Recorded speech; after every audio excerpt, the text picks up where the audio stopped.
اعوذ باللہ السمیع العلیم من الشیطان الرجیم بسم اللہ الرحمن الرحیم کتب علیکم اذا حضر احدکم الموت ان ترک خیرا الوصیۃ للوالدین والاقربین بالمعروف حقا علی المتقین۔ تمہارے اوپر لازم قرار دی گئی ہے وصیت کرنا جب تم میں سے کسی ایک پر موت آنے لگے اگر اس نے مال چھوڑا ہے۔ وہ وصیت والدین کے لیے، قریبی رشتہ داروں کے لیے اچھے طریقے سے کرنا ہے۔ حقا علی المتقین، یہ لازم ہے اللہ سے ڈرنے والوں پر۔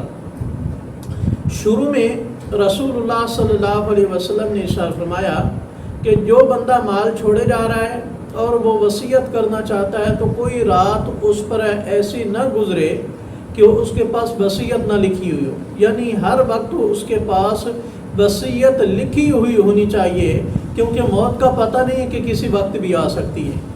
اور یہ اللہ کریم نے حکم اس لیے دیا کہ ترکہ کے اوپر طاقتور لوگ قبضہ کر لیتے تھے، بچیوں کو وراثت سے محروم کیا جاتا تھا، انہیں کچھ بھی نہیں دیا جاتا تھا۔ بعض دفعہ والدین بھی محروم ہو جاتے، بعض دفعہ بیوی محروم ہو جاتی تھی، بعض دفعہ چھوٹے بچے محروم ہو جاتے تھے۔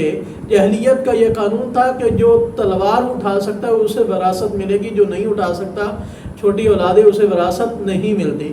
تو اللہ کریم نے فرمایا جس کا مال ہے اور وہ اس دنیا سے جا رہا ہے وہ وصیت لکھ دے کہ میرے والدین کو اتنا ملے گا، میرے قریبی رشتہ داروں کو اتنا ملے گا، یہ وہ وصیت لکھ کر کے جائے۔ بچیوں کو یہ ملے گا، بچوں کو یہ ملے گا، بیوی کو یہ ملے گا، وہ لکھ کر کے جائے۔ اور یہ اللہ سے ڈرنے والوں پر کیا ہے؟ لازم ہے۔ اس کے بعد سورہ نساء کے اندر اللہ کریم نے بچیوں کے اور بچوں کے والدین کی بیوی کے حصے مقرر کر دیے۔ اب یہ جن کے اللہ کریم نے حصے مقرر کیے اب ان کے لیے وصیت اپنی زندگی کے اندر بندہ نہیں کر سکتا۔ ہاں اس کے علاوہ جو قریبی رشتہ دار ہیں ان کے لیے وصیت کرنی چاہیے۔ اگر کسی کے پاس مال زیادہ ہے تو وہ اپنے مال کے تہائی سے چوتھائی کی وصیت کر کے جائے۔ لوگوں نے بالکل وصیت کرنا چھوڑ دی ہے۔ بعض دفعہ بہت سارے پوتے ہوتے ہیں، دوتے ہوتے ہیں اور قریبی رشتہ دار ہوتے ہیں جو بڑی غربت کی زندگی گزار رہے ہوتے ہیں۔ اگر کسی کے پاس مال ہے تو وہ اپنے مال میں سے چوتھائی کا یا تہائی کا ان کے لیے وصیت کر جائے تاکہ ان کی بھی مدد ہو جائے۔ باقی جو بیٹے ہیں یا بیٹیاں ہیں یا والدین ہیں، بیوی ہے، ان کے لیے وصیت نہیں کرنی ہوگی کیونکہ ان کے حصے اللہ کریم نے مقرر کر دیے۔ اب اگر کوئی فمن بدلہ بعد ما سمعہ فانما اثمہ علی الذین یبدلون، بس جو کوئی اس وصیت کے اندر اس کو سننے کے بعد تبدیلی کرے گا تو اس کا گناہ انہی کو اوپر ہوگا جو تبدیلی کریں گے۔ ان اللہ سمیع علیم، بے شک اللہ تعالیٰ سننے والے جاننے والے ہیں۔ مثلا وہ وصیت تو ٹھیک کر کے گیا ہے اور بعد والے اس میں تبدیلی کر دیتے ہیں، غلط کوئی کام کر دیتے ہیں تو ان کا گناہ تبدیلی کا جو غلط کام کیا ہے یہ تبدیلی کرنے والوں کے اوپر ہوگا، مرنے والوں کے اوپر نہیں ہے۔ فمن خاف من موص جنفا او اثما فاصلح بینہم فلا اثم علیہ ان اللہ غفور رحیم۔ بس جو کوئی جس بندے کو وصیت کی گئی کہ میرا مال اس طرح تقسیم کر دینا، وہ اگر یہ اسے معلوم ہوتا ہے کہ وصیت مرنے والے نے وصیت کے اندر زیادتی کر دی ہے یا گناہ کر دیا ہے، جان بوجھ کر کے کیا یا بھول کر کے کیا ہے، تو جو پیچھے اس کا موصی ہے جس کو وصیت کر کے گیا وہ اس میں اصلاح کر دے تاکہ اسے بھی ثواب ملے اور وہ ورثاء کے اندر بھی انصاف ہو سکے اور مرنے والے گناہ سے بچ سکے۔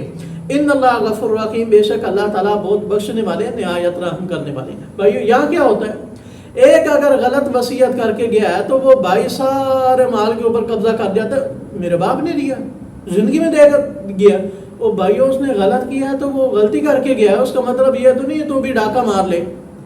تو اسی طرح ایک صحابی رسول گھر میں گئے اور اپنے ایک بیٹے کو غلام دینا چاہتے تھے تو ان کی بیوی نے کہا، مسلم شریف میں یہ موجود ہے، غالباً ان کا نام نعمان بن بشیر رضی اللہ تعالیٰ عنہ ہے، تو ان کی بیوی نے کہا کہ اس کے اوپر رسول اللہ صلی اللہ علیہ وسلم کو گواہ بنا لیتے ہیں کیونکہ باقی اس کے بھائی یا بہنیں وہ بعد میں جھگڑا نہ کریں، تو رسول اللہ صلی اللہ علیہ وسلم کو گواہ بنا لیتے ہیں۔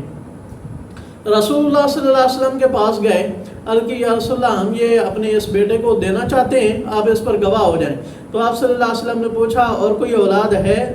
تو انہوں نے عرض کی یا رسول اللہ ہے۔ آپ نے فرمایا ساری اولاد کو اتنا مال دے رہے ہو، اتنا حصہ دے رہے ہو اپنی زندگی کے اندر؟ نہیں، اسی کو دے رہے ہیں اور آپ کو یہ گواہ بنا رہے ہیں کہ تاکہ باقی اس کے بہن بھائی سے جھگڑا نہ کریں، ہم نے اپنی مرضی سے اس کو دیا۔ تو آپ صلی اللہ علیہ وسلم نے ارشاد فرمایا کہ میں ظلم کے اوپر گواہ نہیں بنتا، انصاف یہ ہے کہ سب کو برابر دیا جائے۔ تو یہ جو والدین اگر غلطی کر جاتے ہیں، جان بوجھ کر کے کرتے ہیں یا بھول کر کے کوئی کر جاتا ہے، تو پچھڑوں کو چاہیے کہ انصاف کر دیں، نہ کہ اس کے لیے بھی گناہ جاری رکھیں اور اپنے لیے بھی گناہ جاری رکھیں۔ رسول اللہ صلی اللہ علیہ وسلم نے ارشاد فرمایا کہ ایک بندہ 70 سال تک نیکیاں کرتا ہے لیکن مرتے ہوئے مال میں انصاف نہیں کرتا، اس کی تقسیم غلط کر کے چلا جاتا ہے، مصنف ابن عبد الرزاق کے اندر ہے، تو وہ دوزخ کے اندر چلا گیا۔ ایک آدمی 70 سال تک غلطیاں کرتا رہا لیکن انصاف کے ساتھ تقسیم کر کے چلا گیا، تو نبی پاک صلی اللہ علیہ وسلم نے فرمایا چونکہ اس کا خاتمہ نیکی پر ہوا ہے، یہ نیکی کر کے گیا انصاف کے ساتھ تقسیم کرنا، تو لہذا وہ جنت میں جائے گا۔ تو یہ مال کی تقسیم بہت انصاف کے ساتھ کرنا، اچھے طریقے سے کرنا، یہ بہت ضروری ہے۔ اور اگر کوئی مالدار بندہ ہے تو اپنی زندگی کے اندر جائز کاموں میں وصیت کر کے جائے، مدارس کے لیے کر جائے، یتیموں کے لیے کر جائے، بیواؤں کے لیے کر جائے، بے سہاراؤں کے لیے کر جائے، باقی ناجائز کاموں کے لیے کوئی چیز بھی وقف کر کے نہ جائے، نہیں تو مرنے کے بعد بھی اس کا وہ گناہوں والا اکاؤنٹ کھلا رہے گا۔ اللہ کریم سے دعا ہے کہ اللہ ہم سب کو رزق حلال سے نصیب فرمائے۔